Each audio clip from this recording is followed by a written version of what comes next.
तीन सवाल ऐसे जिनसे ज़िंदगी बदल गई। एक प्रदेश में एक गरीब लड़का था। वह लड़का इतना गरीब था कि वह हर रोज़ कहीं ना कहीं से खाने के लिए कुछ इकट्ठा करता था, लेकिन हर रोज़ उसका खाना गायब हो जाता था। एक दिन उसे पता चला कि एक चूहा उसका खाना चुरा लेता है। तो उसने उस चूहे को पकड़ा और उससे पूछा कि तुझे पता है मैं इतना गरीब हूँ, फिर भी तू मेरा खाना चुराता है। अगर तुझे चुराना ही है तो किसी अमीर का चुरा, क्योंकि उससे उसको कुछ फ़र्क नहीं पड़ेगा। चूहा बोला कि तेरी किस्मत में सिर्फ कुछ ही चीज़ें लिखी हैं और तुझे वही मिलेगा। भले ही तो कितना भी इकट्ठा कर ले, परंतु तो उन्हें अपने पास नहीं रख पाएगा। यह सुनकर वह बहुत अचंभित हुआ कि ऐसा कैसे हो सकता है। तो चूहे ने कहा कि अगर तुझे जानना ही है कि तेरी किस्मत में क्या है, तो तुझे भगवान बुद्ध के पास जाना पड़ेगा। वही तुम्हें बता सकते हैं कि तेरी किस्मत में क्या है। वह लड़का भगवान बुद्ध से मिलने के लिए निकल पड़ा। बहुत रात हो चुकी थी, इसलिए रास्ते में उसने एक हवेली देखी और उसने घर वालों से एक रात रुकने के लिए इजाज़त मांगी। उसे इजाज़त मिल भी गई। हवेली वालों ने उससे पूछा कि वह इतनी रात को कहाँ जा रहा है। लड़के ने उत्तर देते हुए कहा कि मैं भगवान बुद्ध के पास जा रहा हूँ, अपनी किस्मत के बारे में पूछने के लिए। तो हवेली वालों ने कहा कि क्या तुम भगवान बुद्ध से हमारा ये सवाल भी पूछोगे? हमारी एक 16 साल की लड़की है जो बोल नहीं सकती, तो क्या करें जिससे उसकी आवाज़ लौट आए। उस लड़के ने कहा कि ज़रूर पूछूंगा आपका सवाल, और उसने उन्हें धन्यवाद कहा और सुबह वहाँ से निकल पड़ा। आगे रास्ते में बड़े बड़े बर्फ़ के पहाड़ थे। वह मुश्किल से ही एक पहाड़ को पार कर सका। लड़के को वहाँ एक जादूगर मिला। उसने लड़के से पूछा कि वह कहाँ जा रहा है। लड़के ने उत्तर दिया, मैं बुद्ध के पास जा रहा हूँ अपनी किस्मत के बारे में पूछने के लिए। तो जादूगर ने कहा कि क्या तुम भगवान बुद्ध से मेरा यह सवाल पूछोगे? मैं हजारों सालों से तपस्या कर रहा हूँ ताकि मैं स्वर्ग जा सकूँ, और मेरे अनुभव के हिसाब से अब तक मुझे स्वर्ग चले जाना चाहिए था। तो मैं स्वर्ग में जाने के लिए ऐसा क्या करूँ? लड़के ने कहा, ठीक है, मैं आपका सवाल पूछूंगा। उस जादूगर के पास एक छड़ी थी, जिसकी सहायता से उसने उस लड़के को बर्फ़ के पहाड़ों के उस पार पहुंचा दिया। जब वह आगे बढ़ा तो उसके सामने एक बड़ी चुनौती थी। एक बहुत बड़ी नदी थी जिसे वह खुद पार नहीं कर सकता था। तभी उसकी मुलाकात एक विशालकाय कछुए से हुई, जो उसे नदी पार कराने के लिए तैयार हो गया। कछुआ भी उससे वही सवाल पूछा कि तुम कहाँ जा रहे हो?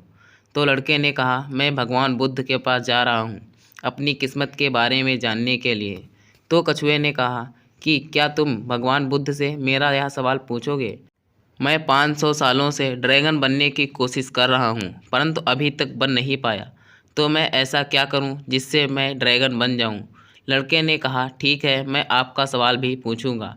कछुए ने लड़के को अपनी पीठ पर बैठाया और नदी के उस पार छोड़ दिया। अंततः लड़का भगवान बुद्ध के पास पहुँच गया। वहाँ और बहुत सारे लोग थे। भगवान बुद्ध ने कहा कि मैं एक व्यक्ति के सिर्फ 3 सवालों के ही जवाब दूंगा। लड़का एकदम अचंभित हो गया, क्योंकि उसे 4 सवाल पूछने थे। वह सोचने लगा कि कौन से 3 सवाल पूछने चाहिए। उसने कछुए के बारे में सोचा कि कछुआ तो 500 सालों से ड्रैगन बनने की कोशिश कर रहा है, और वह जादूगर तो 1000 साल से स्वर्ग में जाने की तपस्या कर रहा है, और वो लड़की बिना बोले कैसे अपनी ज़िंदगी गुजार सकती है। फिर उसने खुद के बारे में सोचा कि मैं तो सिर्फ एक गरीब भिखारी हूँ, मैं तो भीख मांगकर अपनी ज़िंदगी गुजार सकता हूँ। पर कछुआ, जादूगर और लड़की की समस्या मेरी समस्या से बहुत ज़्यादा बड़ी है। इसलिए उसने उनके 3 सवाल भगवान बुद्ध से पूछे। भगवान बुद्ध ने जवाब दिया कि कछुआ 500 सालों से ड्रैगन बनने की कोशिश कर रहा है, परंतु वह अपने कवच को छोड़ने के लिए तैयार नहीं है। जब तक वह अपने कवच को नहीं छोड़ेगा, तब तक वह ड्रैगन नहीं बन सकता। और वह जादूगर 1000 साल से उस छड़ी को अपने पास रखे हुए है। वह छड़ी उसे स्वर्ग में जाने से रोक रही है। अगर उसे स्वर्ग में जाना है तो उसको वह छड़ी त्यागना होगा। और जब उस लड़की को उसका जीवन साथी मिल जाएगा तो लड़की बोलना शुरू कर देगी। उस लड़के ने भगवान बुद्ध को बहुत बहुत धन्यवाद बोला और वहाँ से रवाना हो गया। वह दोबारा कछुए के पास गया और बोला कि भगवान बुद्ध ने कहा है, अगर तुम ड्रैगन बनना चाहते हो तो तुम्हें कवच को छोड़ना होगा। जैसे ही कछुए ने कवच उतारा, उसके अंदर कीमती मोती थे। कछुए ने वह मोती उस लड़के को दे दिए और वह ड्रैगन बन गया। उसके बाद लड़का जादूगर के पास गया और उससे कहा कि अगर तुम्हें स्वर्ग जाना है तो तुम्हें यह छड़ी त्यागनी होगी। उस जादूगर ने भी अपनी छड़ी उस लड़के को दे दी और उसके बाद वह लड़का उसी हवेली में गया जहाँ उसने रात गुजारी थी। जब वो वहाँ पहुँचा तो वह लड़की उसके सामने आई और बोली, उस रात तुम ही थे, हमारी हवेली में आए थे ना?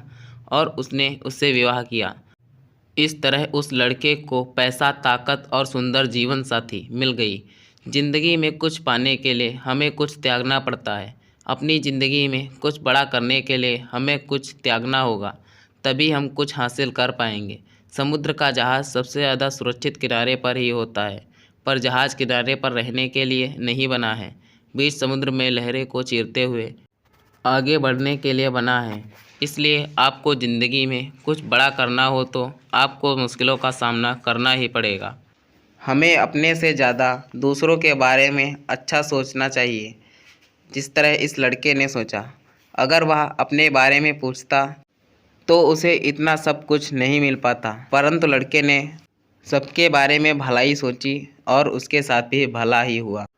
दोस्तों, जैसा आप दूसरों के बारे में सोचेंगे वैसा ही आपके साथ होगा। अगर यह कहानी आपको पसंद आई है तो कृपया इसे लाइक करें और कहानी पर राय देने के लिए कमेंट करें। ऐसी ही और कहानियाँ सुनने के लिए हमारे चैनल को सब्सक्राइब करें। धन्यवाद दोस्तों। Thanks for watching this video.